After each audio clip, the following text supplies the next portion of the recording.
What we have here is a Taig Lathe with a cutoff tool on the cross slide, and I'm dialing in the cutoff tool so it will cut true. So we got the dial indicator lined up with the tool. I'll make sure that it doesn't have any deflection. If you want to see it, it actually works. So that looks good right there. And we've already made a face-off pass. We're going to index. So we back this up against the stop, open up the stop, and we've measured the width of the cutoff tool, and we know what width we want to have for the cylinder, so we add the two together and we get the right drill size that gives us that step over. So we lock it in place, then we can back off the cutoff tool and bring it over to the next pass. So here we are, ready to the next step. We're up against the stop here.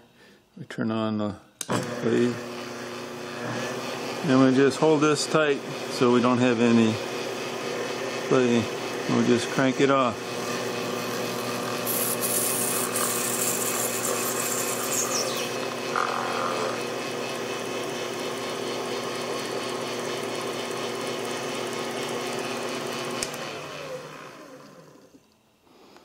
And here's the disc.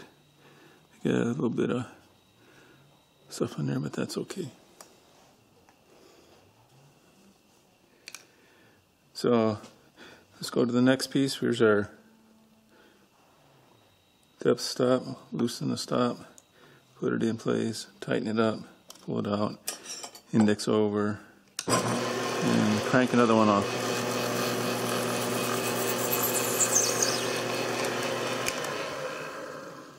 That's it for this step. There's our milling machine, a 6-inch vise. What we have here is a 40 millimeter round holding fixture. It's got two sides, side A and side B.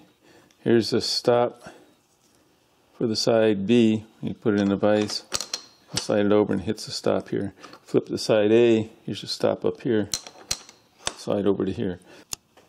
Okay, we're going to insert the wax, take the wax that we machined on the lathe, slide it in here, up against these stops, and put in the hold down screws. And this wax slides in here, it's loose because we don't want to have any distortion on the wax. In the previous version I had a tight fit and turn it in and it would warp the wax. So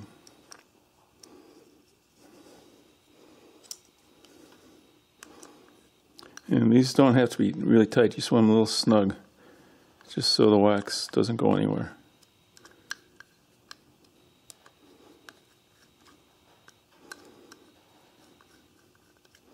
Okay, that's that. And we'll slide it in here and side A up tight against that, tighten the vise. So now we're ready to cut wax. Now we'll go to the digitizer and digitize the wax surface.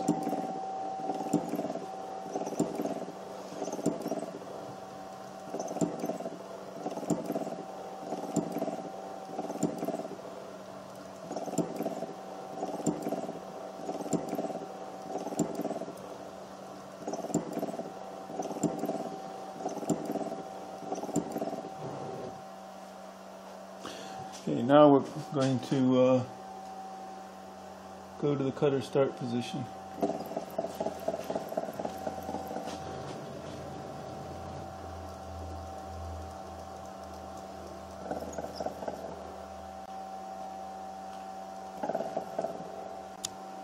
So now we're going to cut side A of the 20 millimeter triangle.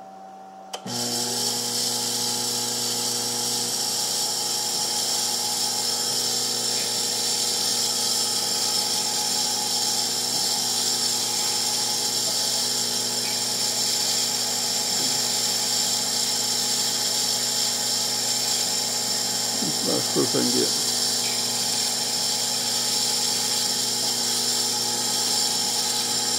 And use some wax or WD-40 for a cutting fluid.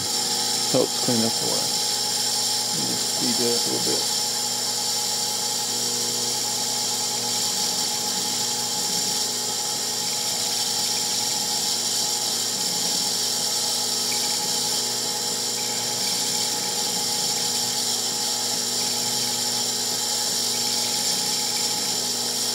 Crank up the RPM a little bit.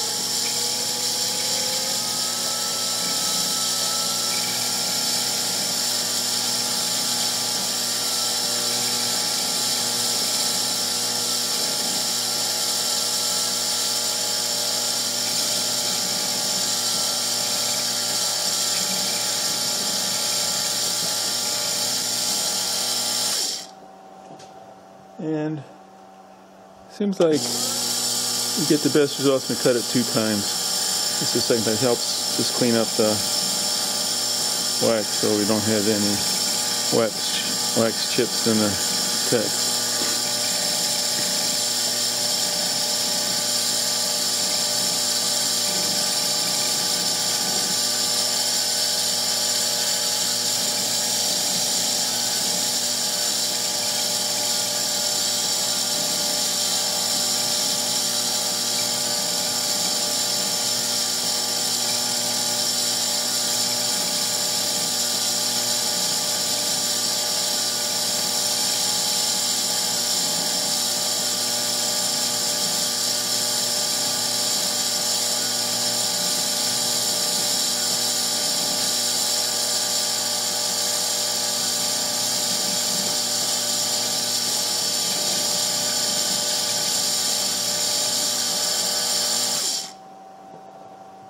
Okay. Now we're going to raise the cutter out of the way. And what we're going to do is take a look at the text, see what it looks like.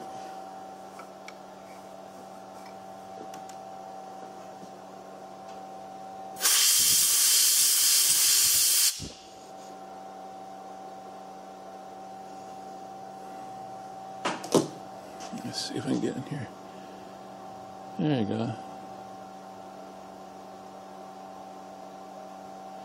Okay, now we're going to cut side B. Hold it in place.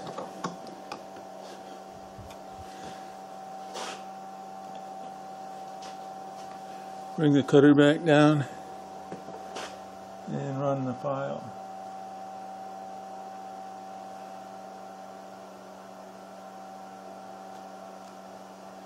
There we go.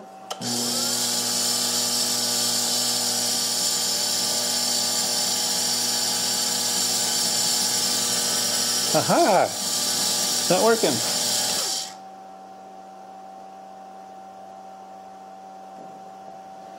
What we got to do is digitize the surface, because this surface is not the same as the last surface, because the 2 planes are independent of each other.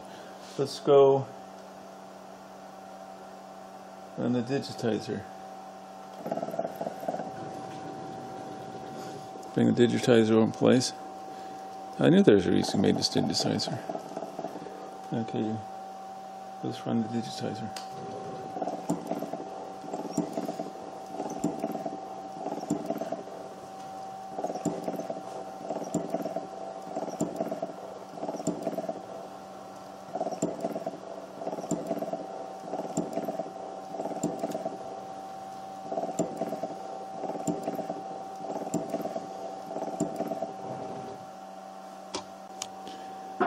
Now the digitizers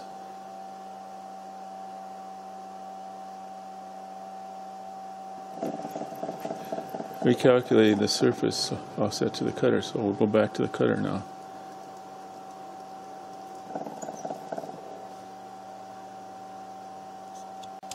Okay, now we have the cutter lined up with the wax surface. Run the file.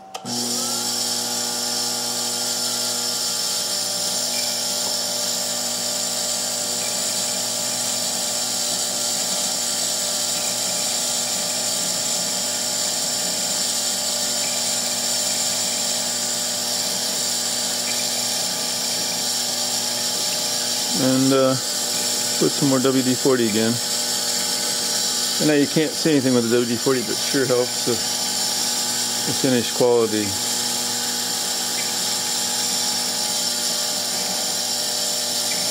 Right now we're running around 32,000 RPM on the spindle.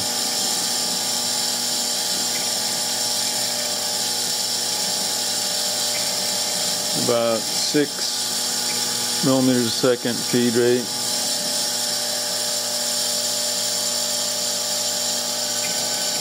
And we're cutting 0.2 of a millimeter deep.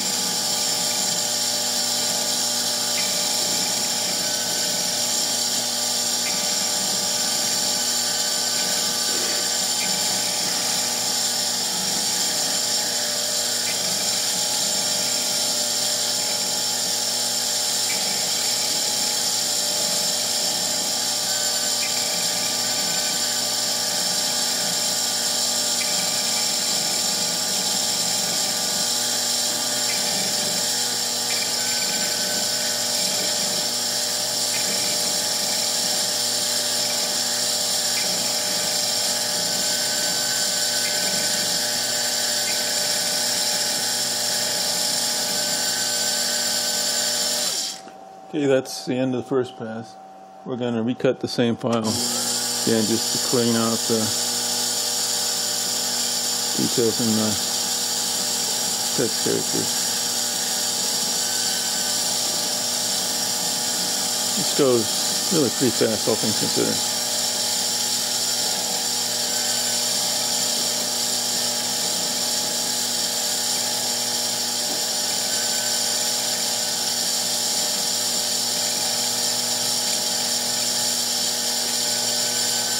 It's important at times like this to check out your favorite brewski. This one's working pretty good on this job.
Okay,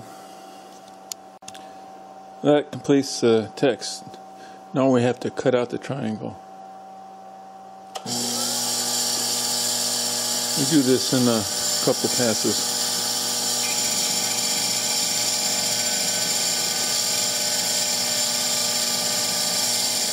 Might be overkill, but it's safer. If you get these tiny cutters, go too fast, too deep, they do break. And I like to use carbide because carbide will break, but it won't flex. If you use high-speed steel that's this tiny, it often flexes, and it's just not very stable. So carbide, for me, is the only way to go on these small cutters. Let's get some coolant in there. And WD-40 works really fantastic on just about everything I cut, wax or aluminum. That completes the inside. We'll do the outside.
That should be last pass.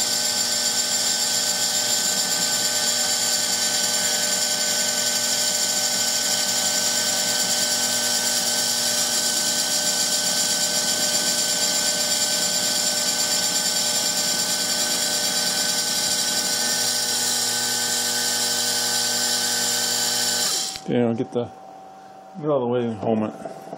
I'll pull the fixture out. This should pop out.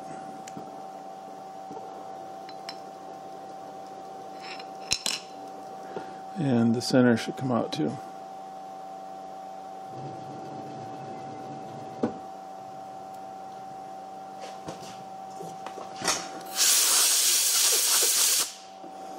And we'll clean it up and take a look at that.